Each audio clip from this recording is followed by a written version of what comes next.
کارخانه‌ای در لوشان با درک این موضوع شروع به تولید دستگاه فروش اتوماتیک کرده. مشتری فقط میاد کد محصول انتخاب میکنه، کد محصولی که انتخاب کرد قیمت میاد روی LCD، با کشیدن کارت میتونه یه محصول خرید کنه. دستگاهی که میتونه شیوه مناسبی برای فروش محصول مخصوصاً در نقاط پرخطر باشه. دستگاهی که دانش فنی اون نزد کارگران و مهندسان خود این شرکته. این دستگاه آپشن‌های فروشی داره مثل کارت خوان، اسکناس خوان، سیستم اثر انگشت، ژتون یا کارت مغناطیسی که میتونه تو مدارس استفاده بشه. مشتری یا مشخصات خاصی رو که از ما میخوان ما تو این قسمت طراحی میکنیم توسط گروه دانش بنیان و مغزهای متفکر همین شرکت. دستگاه فروش اتوماتیک از خارج هم وارد میشه، اما این شرکت ایرانی در رقابت با نمونه‌های وارداتی عقب نمونده که هیچ، جلو زده.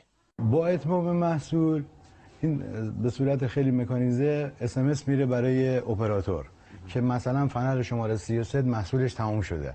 چون دستگاه تحویل اپراتور میدیم، اپراتور میاد دوباره محصولا رو چینشش رو انجام میده. به راحتی قابل صادر به نظر من به همه کشورها هست، حتی در واقع اروپا، چرا که قابل رقابت هست با نمونه‌های اروپایی خوب.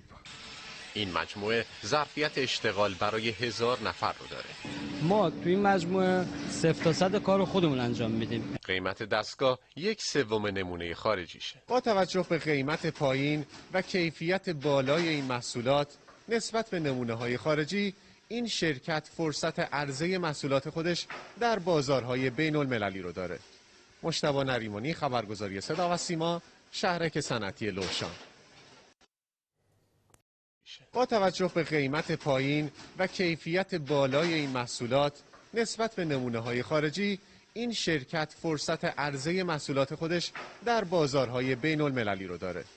مجتبی نریمانی، خبرگزاری صدا و سیما، شهرک صنعتی لوشان.